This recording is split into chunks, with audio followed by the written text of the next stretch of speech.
Assalamualaikum warahmatullahi wabarakatuh. Perkenalkan, nama saya Nurita Putri Ramadhani, nomor induk mahasiswa 2104 31620827. Saya dari Offering MM, program studi S1 Pendidikan Ekonomi, jurusan Ekonomi Pembangunan, Fakultas Ekonomi dan Bisnis Universitas Negeri Malang.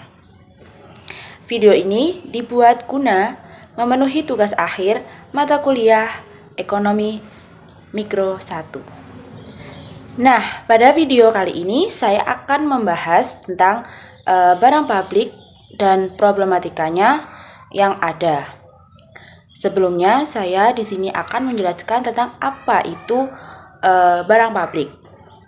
Nah, definisi dari barang publik itu sendiri atau public good adalah barang yang dapat dikonsumsikan atau dinikmati oleh semua orang, dalam artian tidak dibatasi siapapun penggunanya dan juga tidak memerlukan biaya untuk mendapatkan barang tersebut.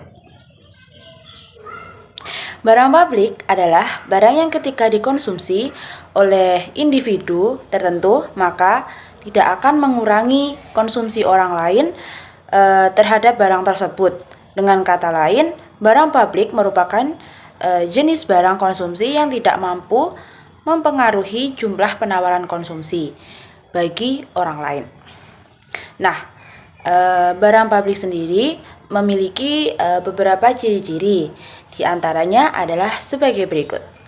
Yaitu yang pertama adalah adanya konsumsi tanpa persaingan. Untuk yang kedua adalah tidak ada kekhususan pengguna. Yang ketiga adalah tidak ada persyaratan bagi pemakai. Dan masih banyak lagi yang lainnya. Lalu, apa saja sih contoh dari barang publik itu? Nah, contoh dari barang publik di antaranya adalah jalan raya, air sungai, lampu lalu lintas, pertahanan nasional, dan masih banyak lagi yang lainnya. Tidak hanya yang saya sebutkan di atas tersebut, udara serta cahaya matahari itu juga termasuk ke dalam barang-barang publik. Berbicara tentang barang publik, coba kalian perhatikan foto yang saya sajikan berikut ini.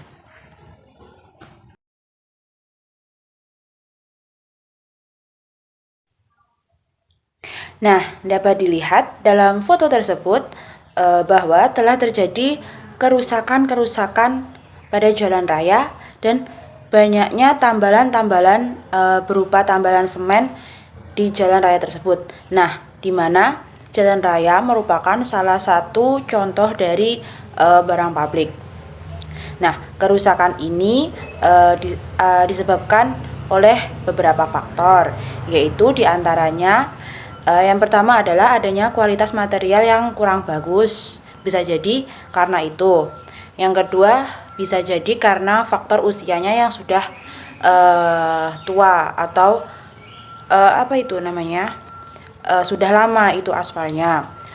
Yang ketiga, bisa jadi karena kendaraan apa saja sih yang lewat, ataukah muatannya terlalu berat ataukah bagaimana. Yang selanjutnya yaitu adalah eksternalitas negatif dan masih banyak lagi yang lainnya. Dari gambar tersebut timbullah pertanyaan, sebenarnya siapa sih yang menyediakan barang publik itu, dan ketika sudah terjadi kerusakan seperti pada gambar di atas, siapa sih yang seharusnya itu bertanggung jawab atas kerusakan tersebut? Kemudian siapa sih yang bertanggung jawab menjaga barang publik tersebut?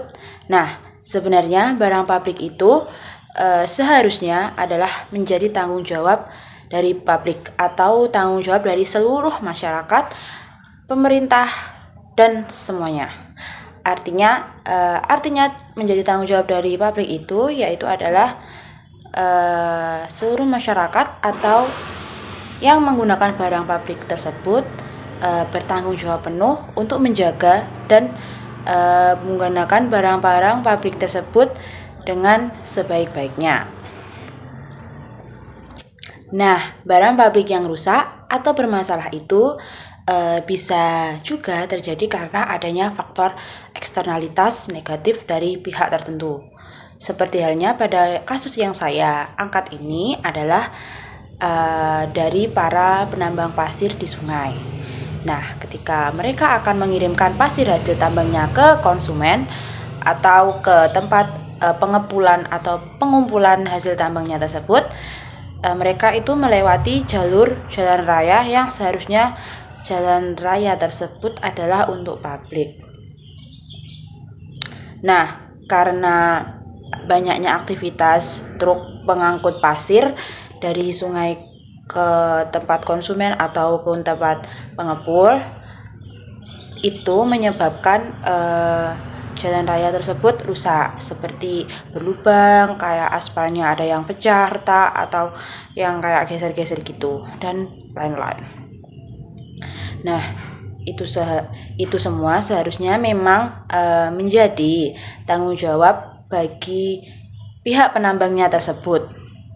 Sehingga dalam hal ini pihak penambang harus mempertimbangkan untuk bertanggung jawab atas kerusakan tersebut, karena dengan berlubangnya jalan tersebut dan dibiarkan terus-menerus dapat menimbulkan beberapa akibat atau dampak untuk masyarakat yang ada di sekitarnya tersebut, terutama yaitu bisa jadi ya, yang pertama itu membuat orang terjatuh, karena apalagi kalau bukan orang asli situ, naik motornya itu kayak terlalu kencang kan bisa jadi jatuh.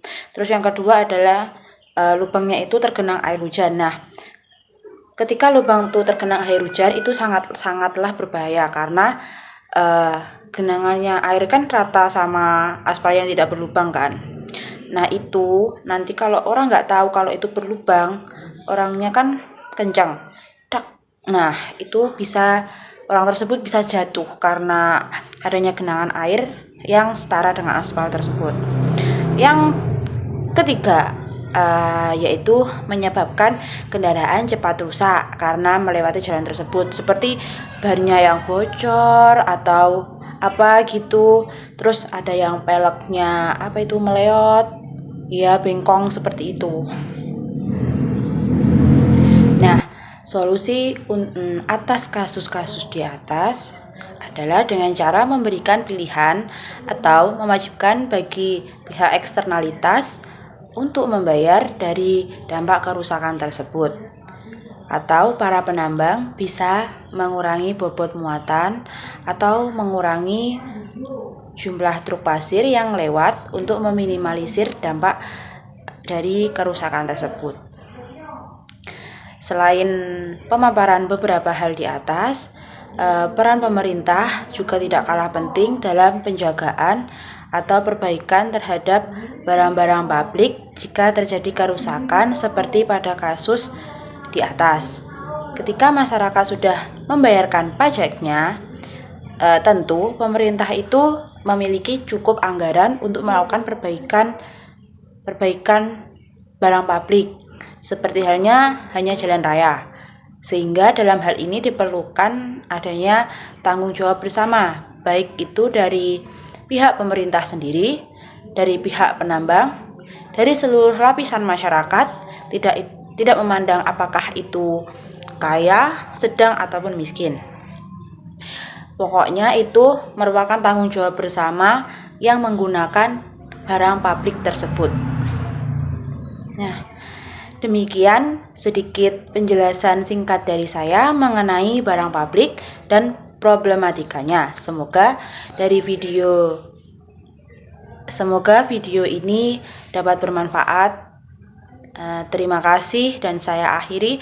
Wassalamualaikum warahmatullahi wabarakatuh.